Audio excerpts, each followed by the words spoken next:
Hello, everyone, and thank you for joining us. My name is Gia, and I'm a board member here at NAMI Maryland. I will be the moderator for our webinar today. NAMI Maryland is committed to collaborating with the Maryland Center of Excellence on Problem Gambling, otherwise known as the Center, to raise awareness of problem gambling and the resources available for help among those affected by mental illness and behavioral health providers. Today, we are hosting Heather Eshleman and Ken Wolfson, who will provide an overview of problem gambling in Maryland and the services provided by the center, safe gambling tips, problem gambling resources, and suggestions for starting the conversation and asking questions about gambling behaviors will also be discussed. Before we get started, we want to note just a few housekeeping points. To avoid background noise, all participants will be muted for the duration of the webinar. We'll be addressing questions at the end of the webinar. If you have any questions as the webinar continues, please enter them into the questions box, which is located on the right-hand side of your screen if you're viewing from a computer, or at the bottom of your screen if viewing from a phone. We'll be reviewing questions as they come in, and if something in particular is unclear or needs to be explained, we'll ask our presenters to do so when the question is asked. If you have any comments or concerns during the webinar, please also enter these into the questions box. We will review and address any immediate needs as they occur. A recording of this webinar will be emailed to each registrant tomorrow. The recording will also be available on our website at www.namimd.org for any individuals that were unable to register. CEUs are not available for today's webinar. However, a certificate of attendance will be sent to each registered participant tomorrow afternoon. After the webinar today, you will be asked to complete a short survey on the aspects of this webinar that you felt were helpful, could be improved, and what you would like to see in future webinars. We plan to continue hosting educational webinars, and we ask that you please fill out the survey to let us know how NAMI Maryland can best support you during this time. I'd like to now welcome our speakers for today's webinar, Heather Eshleman and Ken Wolfson. Heather Eshleman is the Prevention Manager at the Maryland Center of Excellence on Problem Gambling. She works collaboratively with community organizations, schools, and government agencies to prevent underage and problem gambling, as well as oversee special population and youth grants. She currently leads the center's efforts in compiling an underage and problem gambling prevention needs assessment to provide baseline data to future prevention strategies. She served as the Alcohol and Substance Abuse Prevention Supervisor at Anne Arundel County Department of Health from 2006 to 2019, overseeing the Substance Abuse Prevention Coalitions, the Opioid Misuse Prevention Program, the Strengthening Families Program, the Fatal Overdose Review Team, and coordination of the Students Against Destructive Decisions chapters. Before becoming supervisor from 2002 to 2006, Heather was a grants administrator at Anne Arundel County Department of Health.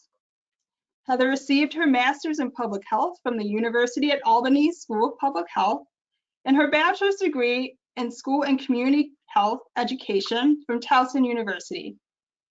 Heather served in the United States Peace Corps in Morocco, North Africa, as well as maternal and child health volunteer there, working on hygiene, promotion, and prenatal care for 2 years.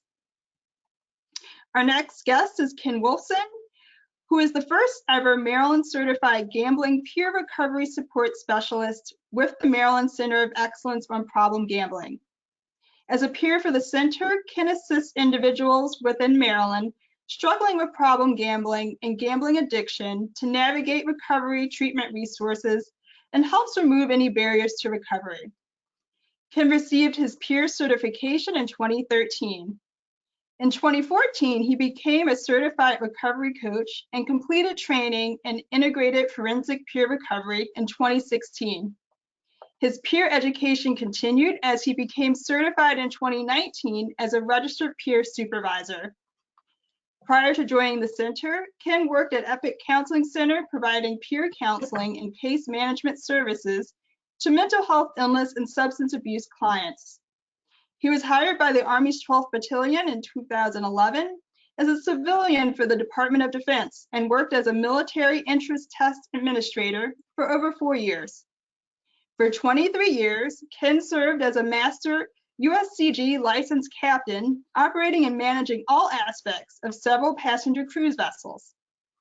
His entrepreneurial ventures include Aubert Jewelry, an internationally recognized online fine jewelry company in its 20th year, and KDL Insurance Replacement Company, specializing in replacement and reproduction of missing, lost, or stolen fine jewelry.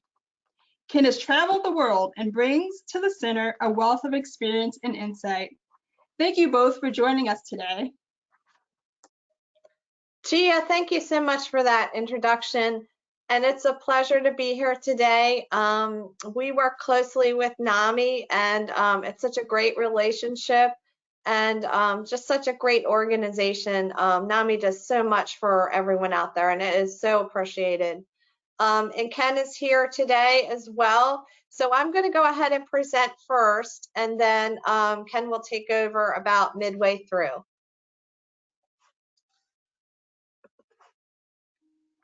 So today we are going to cover, we just want to give you a general overview of what we do at the center. And then we are going to talk about mental health and gambling and how it's connected and how it relates. And then we're going to talk about what is problem gambling, basically in Maryland. I have a few stats for you. I don't want to bore you with too many, but if you want more, there's always plenty of stats. And then we are going to do a quick game, gambling facts versus myths game, just to add some excitement to the webinar.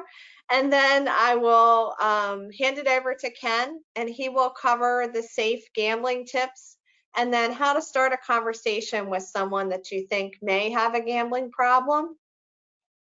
And then he will cover peer recovery support and the other resources available at the center to help problem gamblers and their families. And we will take questions throughout, like Gia said, or we'd be glad to, take them at the end as well. So let's go over the Maryland Center of Excellence on Problem Gambling.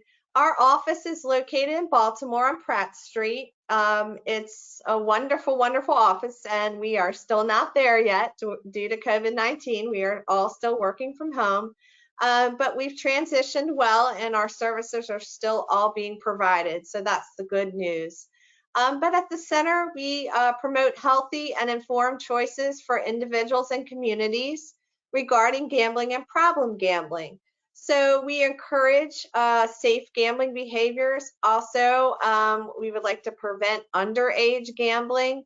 As we'll cover a little bit in this webinar today, gambling can be very risky for youth since their brains are still growing and they're more likely to have addictions.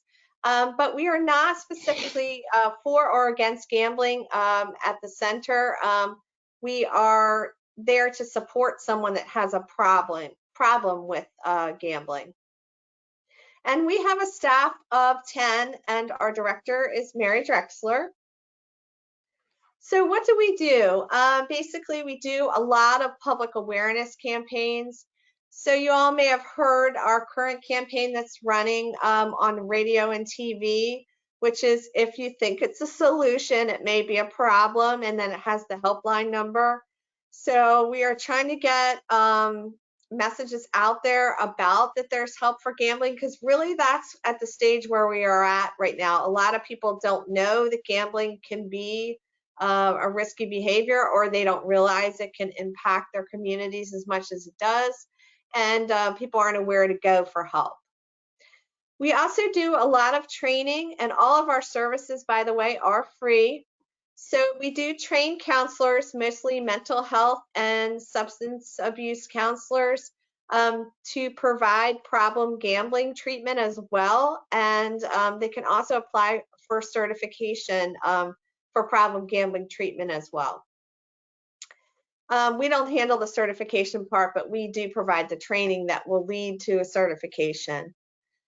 And in addition, we don't provide treatment on site, but we do keep a list of all treatment providers in the state that will provide problem gambling treatment for those in need. And that can either be accessed on our website, or it can be, you can reach it through a peer recovery support specialist or the 1-800-GAMBLER number. In addition, Ken is going to cover today peer recovery support. That's a really great program that we have to offer. Basically, people who are in recovery are able to help those to reach recovery for problem gambling. The prevention program, which I am the manager of, we do special population grants as well as youth grants to try to get our messages out in the community, and we are focused on those that are greater risk for problem gambling. And that's one of the reasons we work with NAMI, as you'll see today. Those with mental illnesses are more likely to have gambling problems in comparison to the general population. And public policy, we're not going to cover it a whole lot today, but as many of you probably know, sports betting just legalized here in Maryland a couple weeks ago. The bill passed, and so we expect that sports betting will be up and running next fall. So that's just another opportunity for people to gamble here in Maryland. So we need to make sure there's safe practices put into the policy as it's developed. So that's a key thing that we are involved in. And then there's research. We have a research department at the University of Maryland, and they will do research on problem gamblers, as well as look at the risk factors and things that also prevent people from becoming problem gamblers. So the research is located on our website if you would like to see some of our research studies. And then finally, we have our 24-hour, 7 days a week helpline services. So this is all that we do at the center. Now, what are the basics here about problem gambling, and how does it connect to mental health? So the definition of gambling really has 3 parts. So the first part is there must be a staking or risking of something of value. So typically that's money, or if someone is gambling online, it would be virtual money. And it could also be something of value like clothing or shoes. There could be all kinds of things of value to someone. And then there is a contest or a sporting event or a game that has an outcome, a win or a loss. So basically there has to be some type of game or contest going on. And then there has to be a win or loss. So there will be an outcome with an uncertain the outcome is uncertain. So generally what the money people put in, they do have a small chance of winning. But in general, generally the odds are not in the favor of the person that's gambling to win. So when we look at mental health and gambling, I think many of you out there are either treatment providers or are involved in the mental health area. So as we know, the Diagnostic and Statistical Manual of Mental Disorders, the DSM, has all of the classified mental illnesses in that whole manual. So the way gambling falls in the manual is anything that's in that manual is a mental health disorder. So there is a classification that's called addiction and related disorders. So there's only 2 types of disorders under that classification, and the first one is substance misuse, and the second one is gambling. So gambling used to be classified as an impulse control disorder, but in 2010, they found that it really looked more similar to substance misuse, so they grouped it there.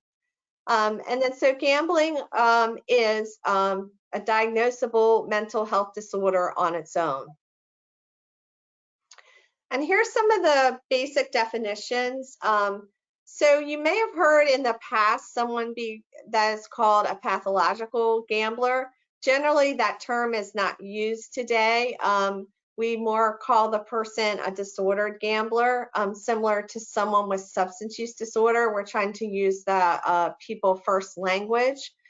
But a problem gambler would basically be someone who's not diagnosed as a disordered gambler, but they're starting to experience negative consequences due to gambling behaviors.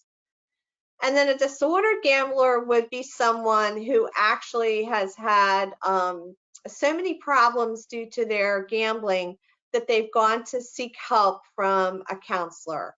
So they have been diagnosed with a gambling disorder. And we'll go over what the criteria is on the next slide.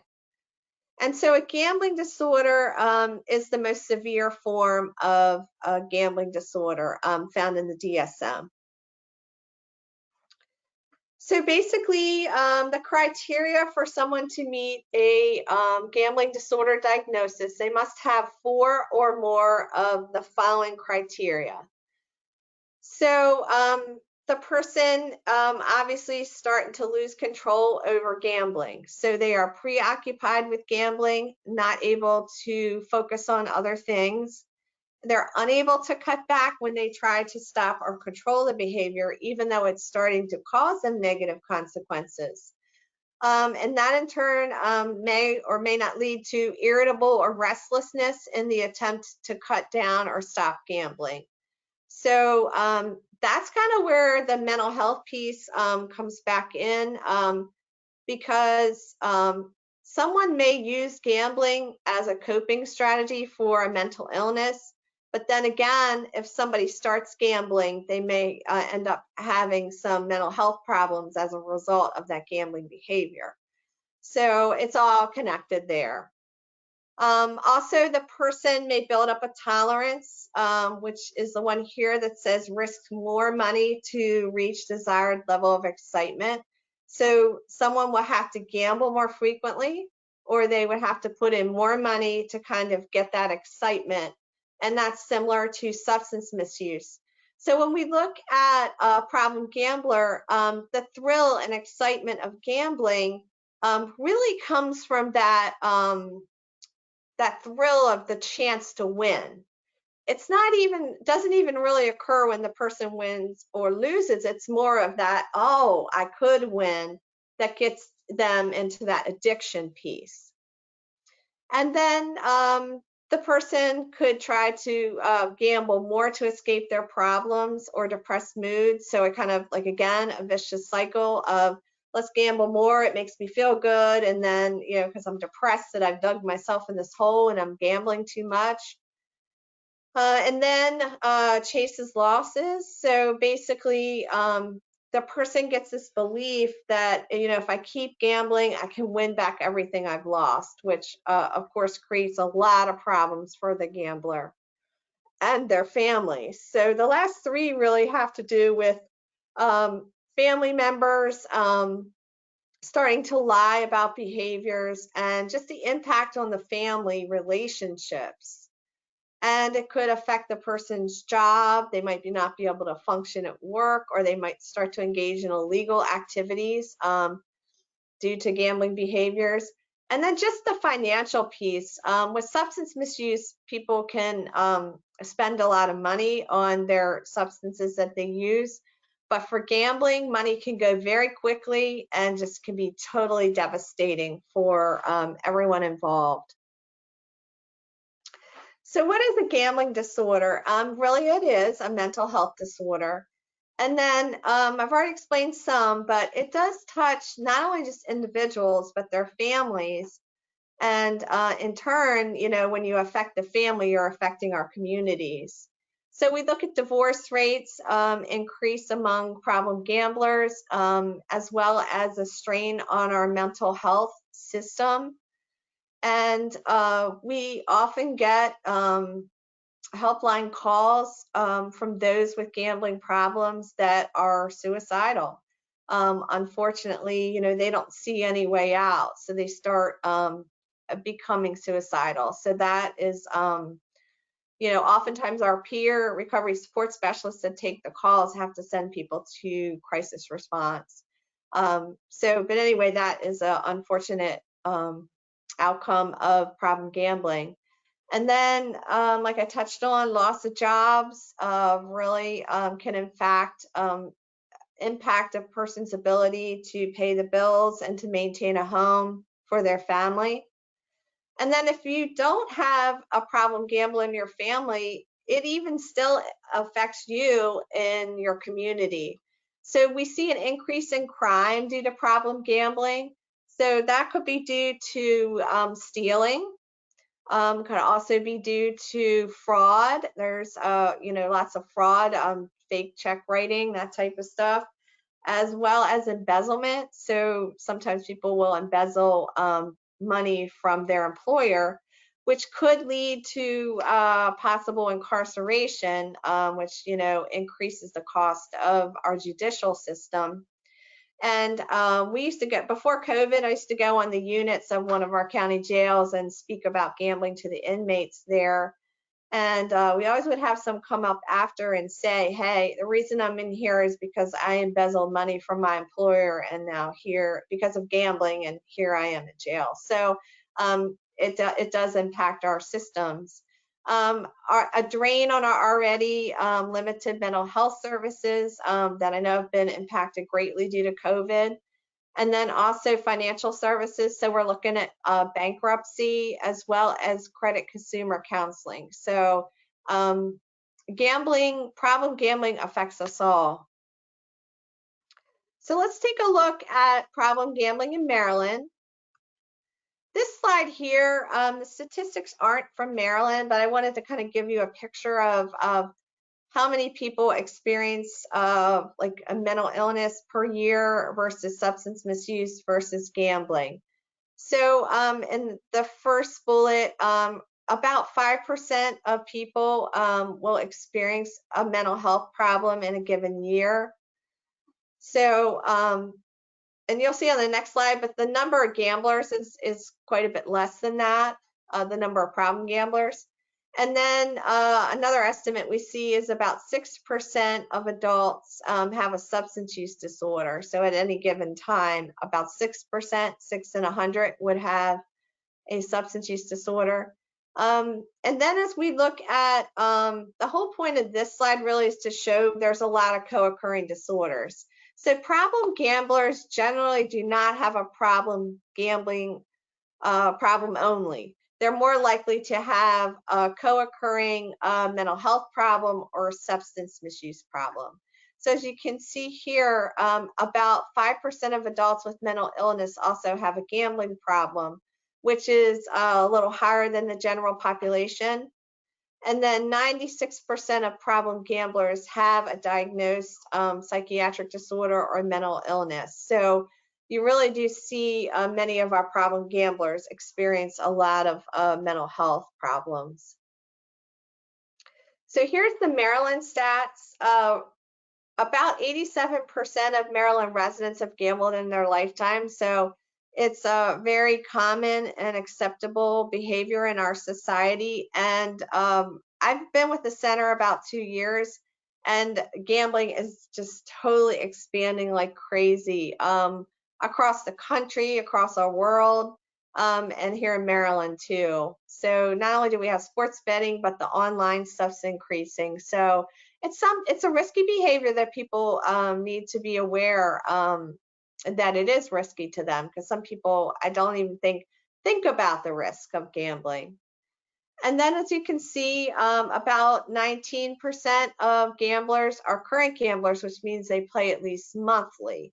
So those are ones we probably would be more concerned about, because they'd be more likely to have problem gambling behaviors. And then according to our survey, about 2% of those surveyed were disordered gamblers. So about 200 Marylanders that are adults are disordered gamblers according to the surveys that we've done. So what are the most common types of gambling activities in Maryland? And these aren't that different from nationwide. So if you look at the lottery, about 3/4 of people have played the lottery, and this is lifetime activity. So this isn't like in the last year, but this is in their lives. Many people have played the lottery.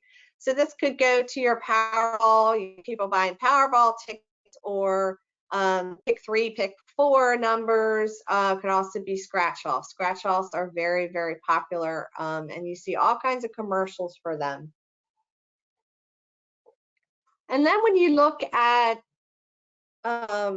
casinos, we now have 6 casinos in Maryland. They're easily accessible. Most people can drive to a casino in about a half hour, or at tops an hour. So, you know, casinos are very prevalent here in Maryland, and that's taken place over the last 12 years. And then horse racing, we just had the Kentucky Derby this weekend, and now Preakness is coming here in a couple weeks. So horse racing is huge here in Maryland, and people do bet on it frequently. And then sports betting, even though it wasn't legal when this data came out, sports betting is always been a very popular type of activity for people to bet on. And then as we look at some of the others, so like private games would be when you bet within your social circle, like you bet among family members or coworkers. Sometimes there's office pools, or there could be raffles. People do a lot of raffles. That would be included in here. And then you have bingo as well, is popular here. And the online one we anticipate will go up. Those numbers will go up, especially with COVID. But the online gambling is really exploding and taking off. So now we're going to move on to the game. So we'll just, some of this I've covered already, some of it I haven't. So hopefully this will be a fun way for you to kind of think about gambling and see some of the risks. And just to remind everyone will stay muted for the game, so just put your responses in the questions box. Thanks. Thank you, Gia. I forgot to say that.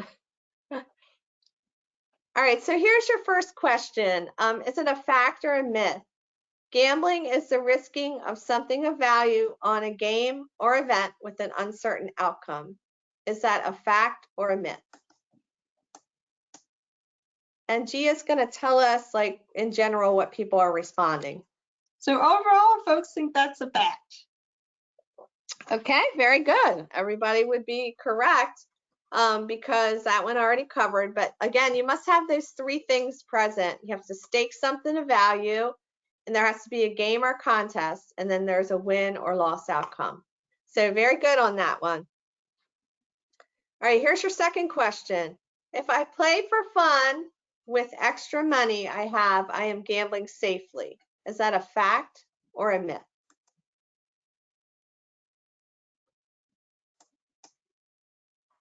Again, people are saying fact.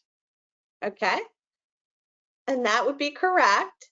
So if you have extra money and you are not expecting to win, like you're just using that money for your entertainment and gambling, then that's low risk. But if you're going in to gambling with the expectation you're going to win, and you're using money that's not extra, then that would be high risk. All right, next question. Excuse me. Okay, fact or myth? Playing the stock market is not gambling.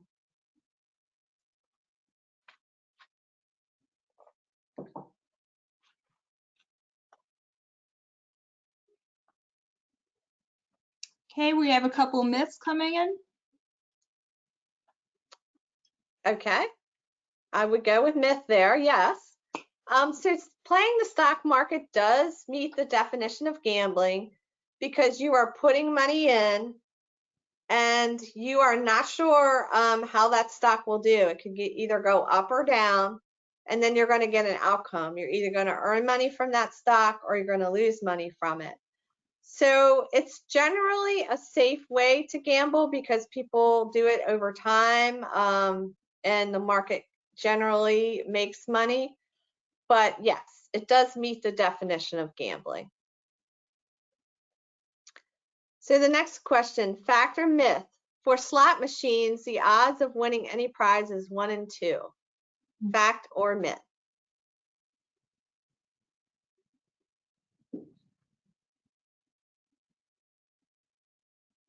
So mostly myths. Okay, very good. So it is a myth because if slot machines were paying winning 1 out of 2, I think more people would do it because that's pretty good odds.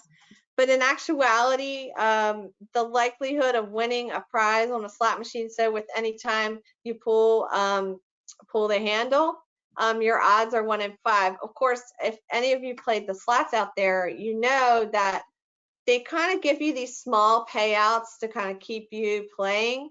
But to win the top prize, your chances are actually 1 in 373,000. So you would have to go to the casino an awful lot to win that, and you just don't know when it'll hit.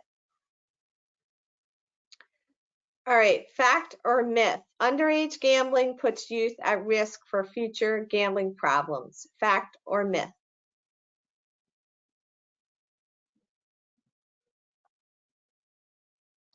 Most people are saying it's a fact. Okay, great. Thank you, Gia. So I already touched on this earlier, but because the brain grows until about 25, youth that start gambling at a young age are at greater risk for addiction. And that is true whether it be substance misuse or gambling or any other type of addiction. If we can get youth to not engage in behaviors, that are risky for them, that's better for their long-term health. All right, next, fact or myth? Lucky charms or rituals increase your chances of winning. Is that a fact or myth?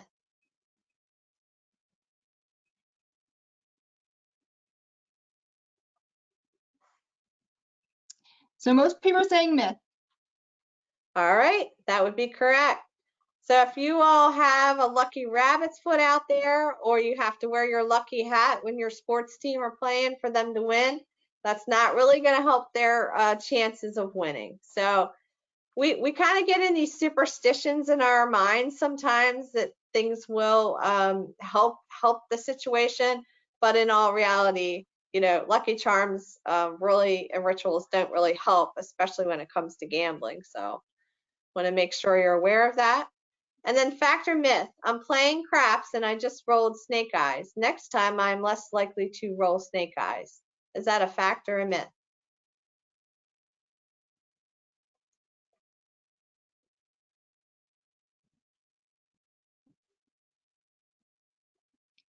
So most people are saying myth.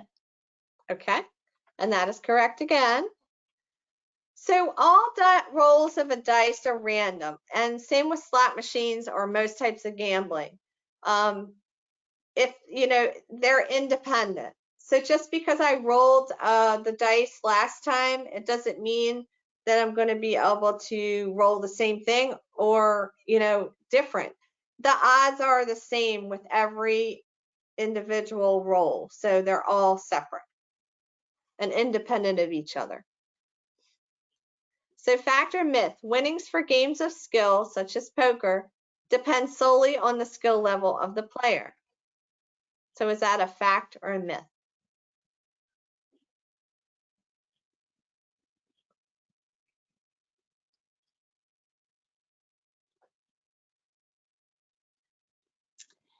Most people are saying myth. Okay, very good. That's a smart group here. So games of skill also depend on chance. So if I'm looking at a game like poker, I could be very good at poker, but I can't control what cards are dealt to me. I could have a really bad hand or I could have a really good hand.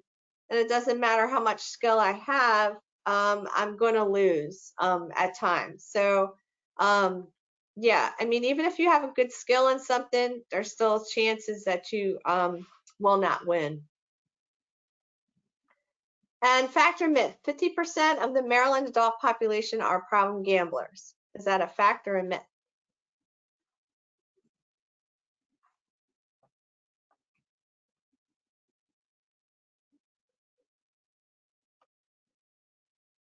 So a lot of people are saying myth. Very good. So we went over that. About 2% of Maryland adults are disordered gamblers. So if it was 50%, oh my gosh, that'd be way high. We'd be even more busy than we are now. And Ken and I would go, really, we would be overwhelmed. So this is, still 2% is high to us. And we are always trying to reach people with our messages just to get people the help they need. All right, I'm going to turn it over to Ken Wolfson now, and he is going to start talking about safe gambling tips, how to have the conversation, and then the resources on problem gambling. Well, thanks, Heather. It sounded really good. Hi, everyone. My name's Ken Wolfson, and I am a certified peer support specialist with the Maryland Center of Excellence on Problem Gambling.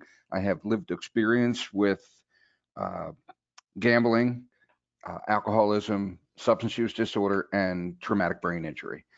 And that makes me uniquely qualified to help others who are caught in the grips of one of those substances or problems. So let's talk about safe gambling tips a little bit.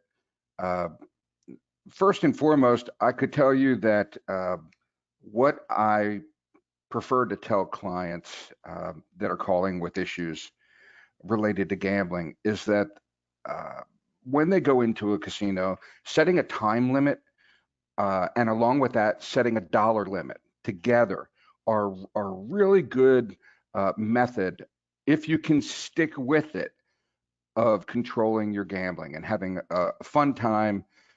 If you're there with a group of people and you run out of money or you're doing very well, but it's time for you to go with all your friends back home or to a restaurant, if you can leave with them, then you're doing great.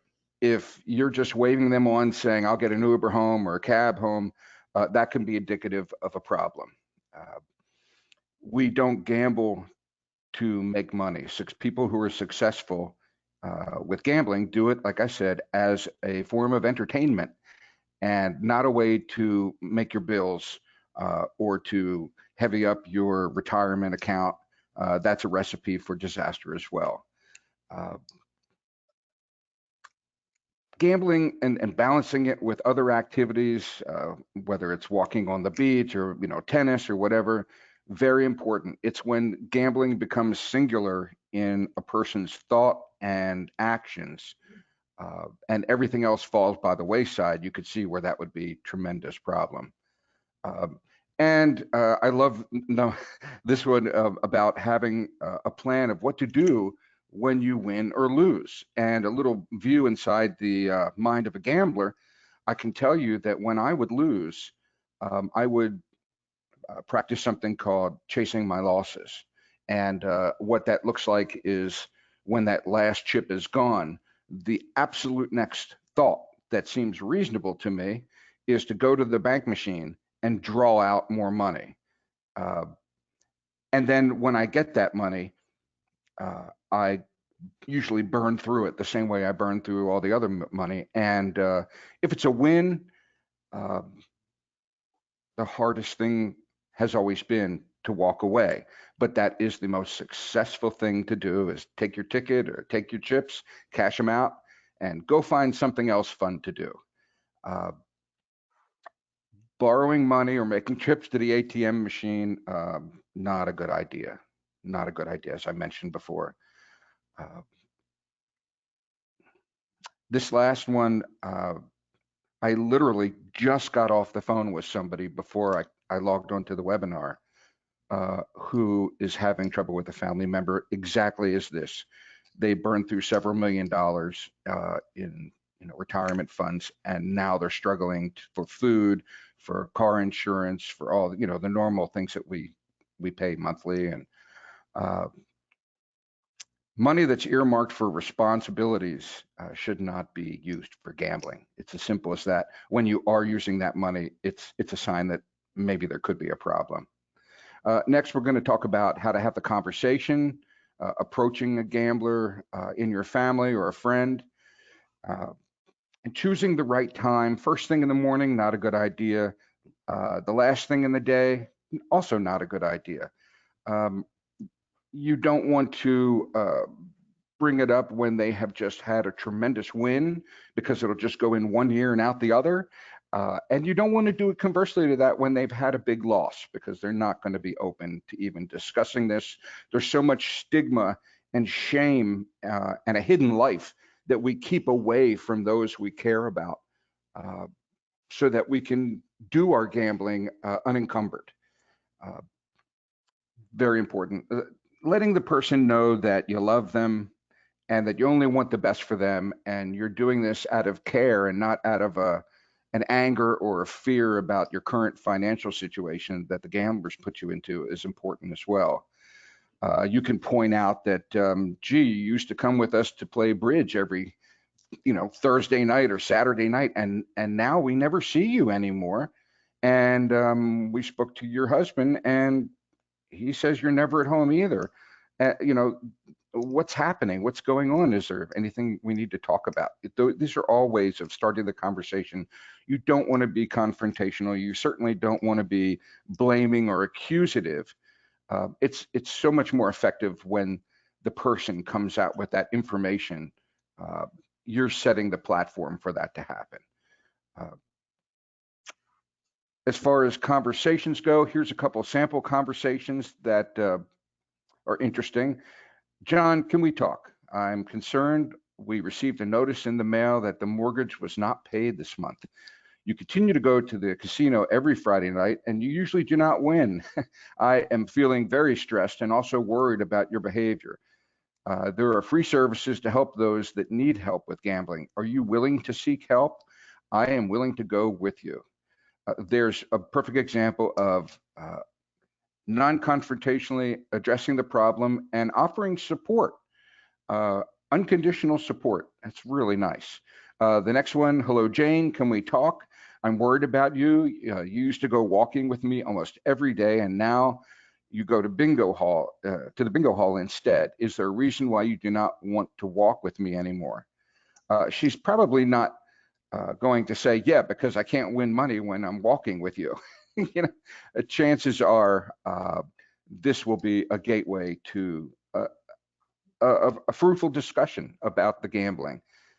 When people find that they can talk about this hidden behavior without being shamed by it, it opens up a whole new world to them of possibilities, including the possibility of learning how to gamble safely, and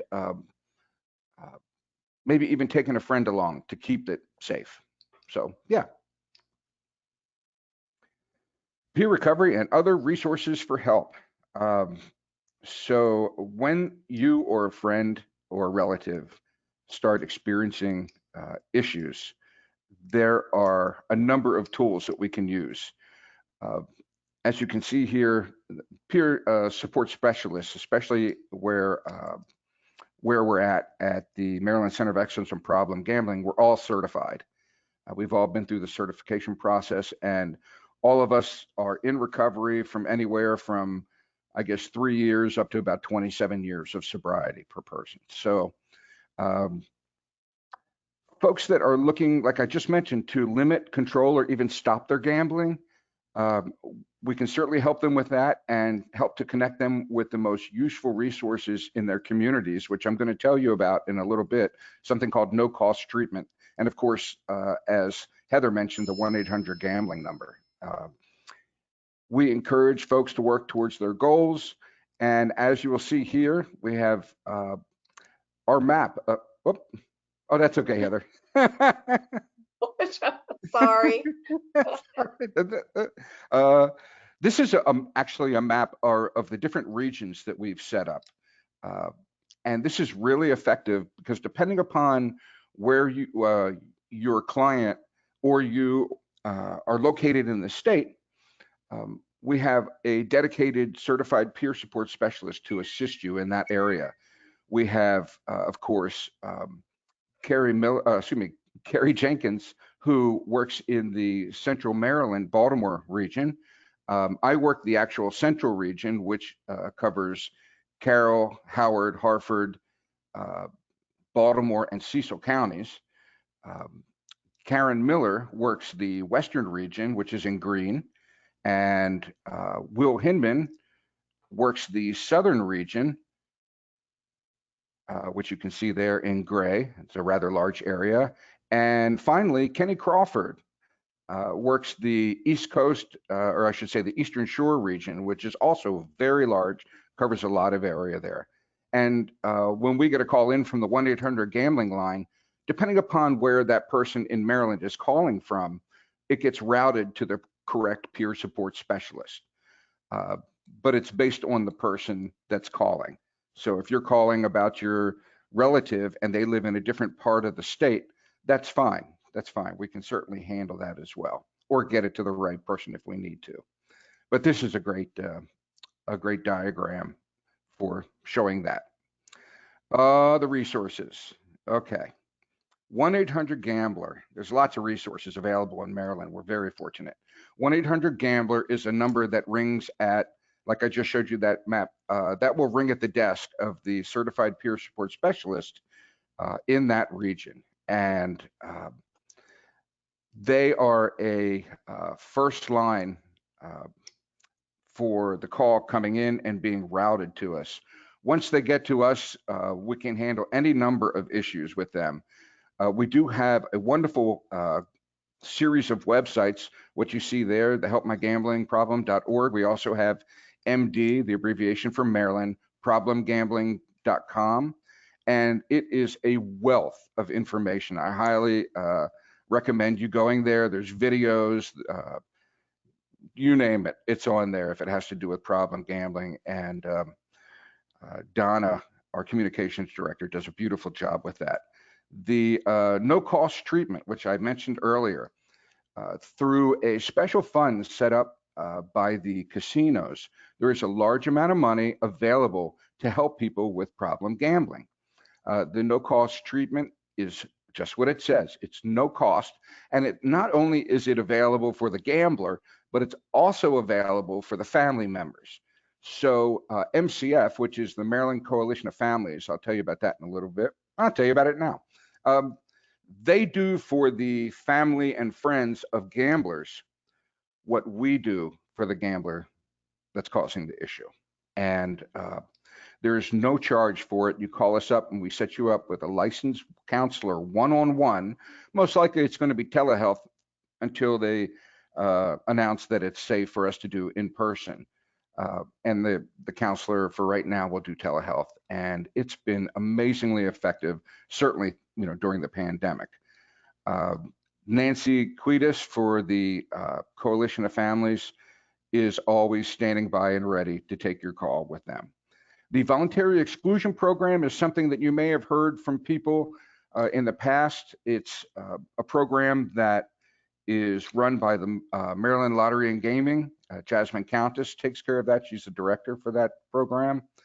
And if you ever heard somebody that says that they banned themselves from casinos, this is what they're talking about. Voluntary Exclusion Program, or VEP, is just that. When a person gets to the point where they can't stand to go into the casino and gamble one more day, but they can't stand not to. They stay home, they say, I'm not going to gamble today, as they're grabbing their keys to leave their house. These people can sign up for the Voluntary Exclusion Program, and I can get you more information on that if you'd like. And it's available for 2 years or a lifetime. And those 2 periods of time are what is available to you. Once you sign up, you are not permitted into a Maryland casino, any Maryland casino, for a period of 2 years or lifetime, like I mentioned. And there's also penalties involved if you do go back into the casino, which they'll explain to you as well. There's also the Gamblers Anonymous program. Many of you probably heard of 12-step programs. Gamblers Anonymous is akin to Alcoholics Anonymous or Narcotics Anonymous. Gamblers Anonymous deals with a gambler. It is, as it says, anonymous, and they are tremendous force in offering 12-step support. And even if you're not involved in the 12-step program, or you don't want to be involved in a 12-step program, they have Monday through Sunday. They have from 7 p.m. to 8:30 p.m. meetings that you can call into from your phone. And you don't even have to identify yourself other than your first name if you want to do that.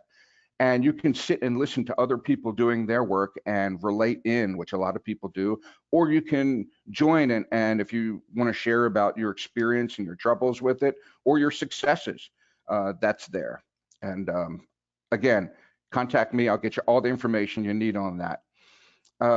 So conversely to the gambler using Gamblers Anonymous, the family members and friends and coworkers and bosses and whoever else can go to Gam-Anon. Gam-Anon is for the family members or those affected by the gambler's behavior. This is a wonderful program, and it teaches the family members, friends, or whomever that are affected by the gambler on how to approach them, how to live a well-directed life without feeding into the gambler's lies and needs and wants. When all else fails, or when you are not sure what type of help you need, we're very fortunate to have a 211 crisis line in Maryland. No matter if it's, family issues, suicide, gambling concerns, if you don't know where else to turn, you can always go to 211 and they'll direct you to our 1-800-GAMBLER line or to whatever help you might need. It's a fabulous program for crisis.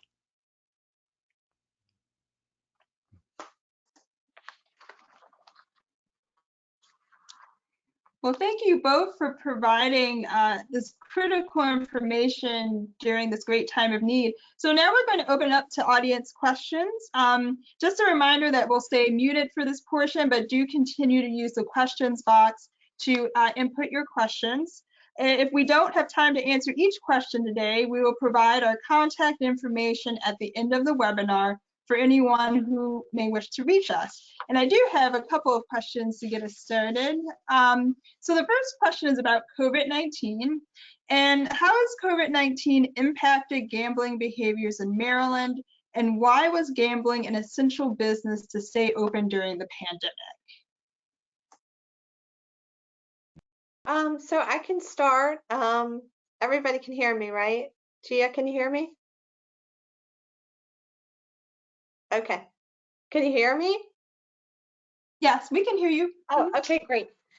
So basically the way, so the lottery really took off during COVID. The revenues are up. I believe it's like 10 to 12% over the last calendar year. So people tended to go out. Most of the places that were open, that sold lottery tickets were still open. So people would go out. They might have had extra money to spend because they couldn't go do other activities. So the lottery did really well. As you know, the casinos were shut down for about 3 months, from April to June. And then they had partial reopenings, and now they're at the point where they're getting back to 100%.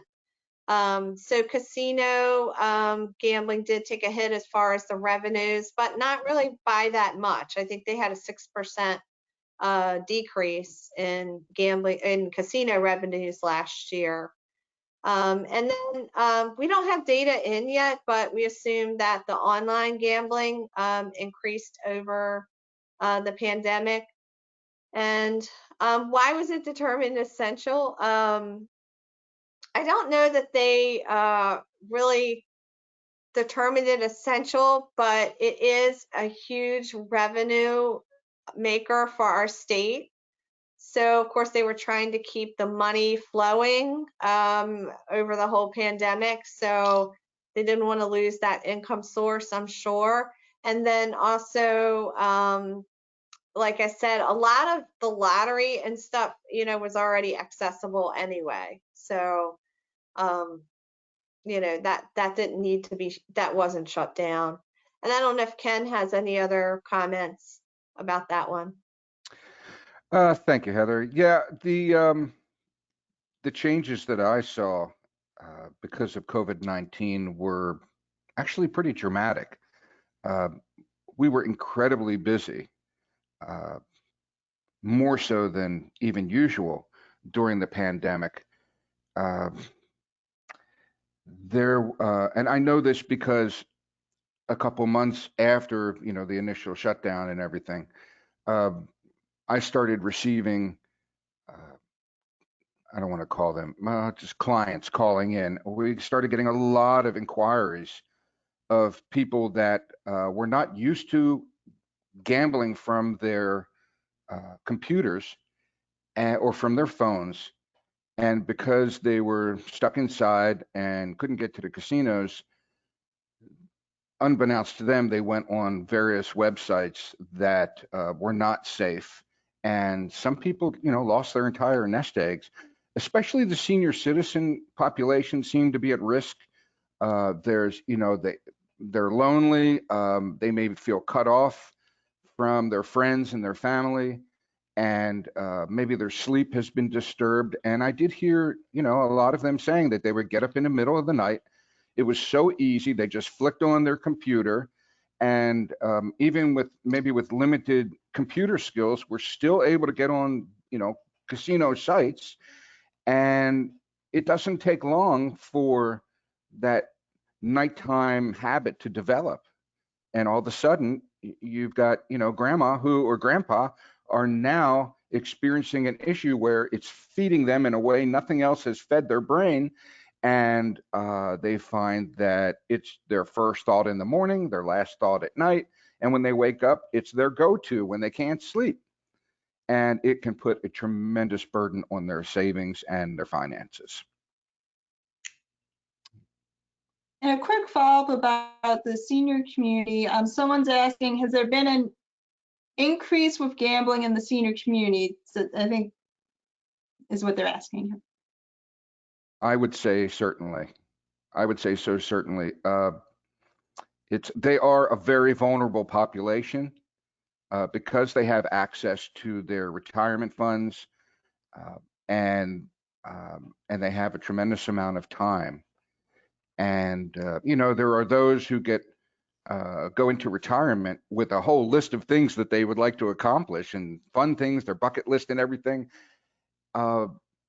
And gambling can really circumvent that and create a brand new level of importance to itself. It can be very dangerous, but yes, I have seen senior citizens and had them calling. They just don't know what to do. It's completely by surprise. They no longer had the power of choice. They had to gamble instead of having it be an option for how to spend their time. It's a demand. And once the cucumber turns into a pickle, it's not easy to turn it back into the cucumber again. So they need to get, proper help for that in order to do that. And even if they're just going into a casino to keep their friend company, I'll go with you. There's an old saying, I'm sure most of you have heard it, if you spend enough time at the barber shop, eventually you're going to get your hair cut. And this is true with gambling as well. Thanks. Thanks. And our next questions are about sports betting. How will the legalization of sports betting affect problem gambling in Maryland? And what has your center learned from other states who have adopted sports betting sooner? I guess I can speak a little bit to that. So obviously, sports betting is rather new, even in our nation. So we don't know what the impact will be quite yet. We do anticipate this will entice new gamblers, so probably younger people, and like Ken said, that are more likely to get online because we will have gambling in Maryland now that will be through a mobile app. Currently, you have to do it in person, but that's going to expand the amount of people that we reach. I mean, we do at the center anticipate that we will have an increase in problem gambling in Maryland due to the legalization. And as far as what other states are doing, we did get like copies of the policies from New Jersey because all of our neighboring states have legalized sports betting, but most of them are still kind of new within the last couple years.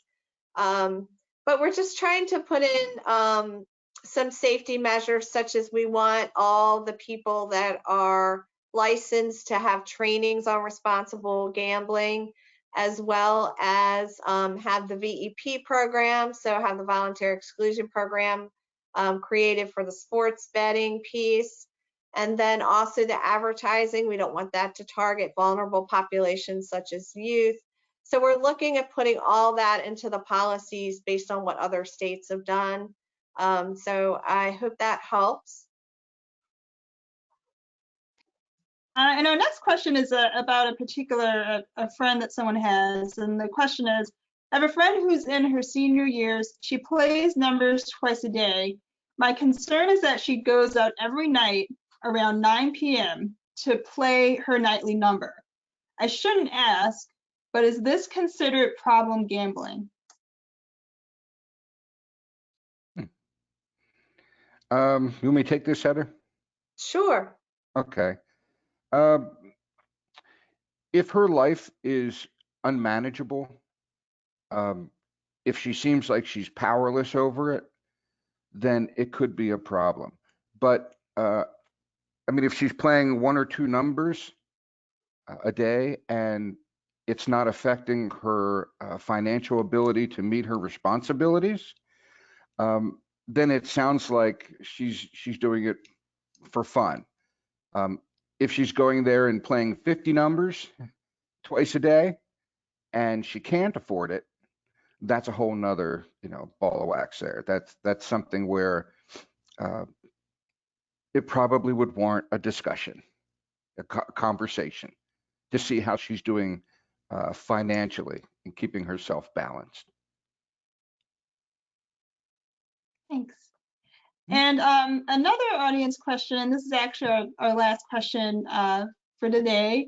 And I think this is related to Ken's part of the presentation. Someone was asking that the number 4 was a significant number in terms of numbers of behaviors exhibited, but why is 4 such an important number? Why not 2 or 3? What is it about 4 in particular? Why 4? Are these like when they have 4 out of the 6 symptoms that they can qualify for problem gambler? I think that's when the question came in. Yeah. Right. I mean, that's just, that's the DSM's criteria. Yeah. So I think, so if someone scores, like they say they have 2 out of the, I think it's 6 or 7, like Ken said, then they'd be a lower risk gambler. They could still be engaged in risky gambling, but they're not diagnosed as a disordered gambler. So basically, they're the panel of experts and they set the criteria. Obviously, if people have 1 or 2 of those things, it could be risky and could lead, to someone being a disordered gambler. It's something to watch for sure. Yeah, and to piggyback on that, it could be that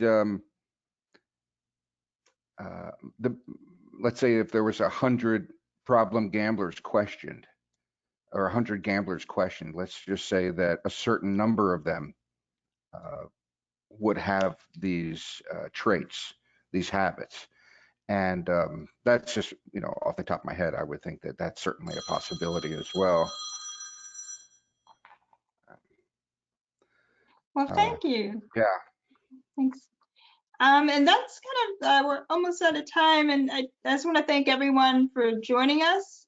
This webinar has been recorded and will be emailed to registrants tomorrow. The webinar, again, will also be uploaded to our website at www.namimaryland.org for any individuals who are unable to register. We hope that this webinar has been helpful for you this afternoon. At the end of the webinar today, you'll be asked to complete a short survey on the aspects of this webinar that you felt were helpful, could be improved, and what you would like to see in future webinars. We plan to continue doing these educational webinars, and the survey will help determine how NAMI Maryland can best support you. By being an attendee of this webinar, you are also invited to join us for our NAMI Walks Your Way Maryland campaign. NAMI Walks is the nation's largest and most successful mental health awareness and fundraising campaign. NAMI Maryland has been involved in NAMI Walks since the very beginning, and we invite you to join us for what will no doubt be an incredible virtual experience. There are many ways you can make a difference with NAMI Walks: as a sponsor, team captain, team member, or individual participant. However you participate, you'll be joining a national movement to reduce stigma, spread awareness, and support NAMI's mission here in our state. You can join now for free at www.namiwalks.org/Maryland. We wish you all a safe and healthy rest of your week, and please do not hesitate to reach out to us through our website or by phone at 410-884-8691 should you need additional resources or support. Have a great rest of your day. Thank you. Thank you.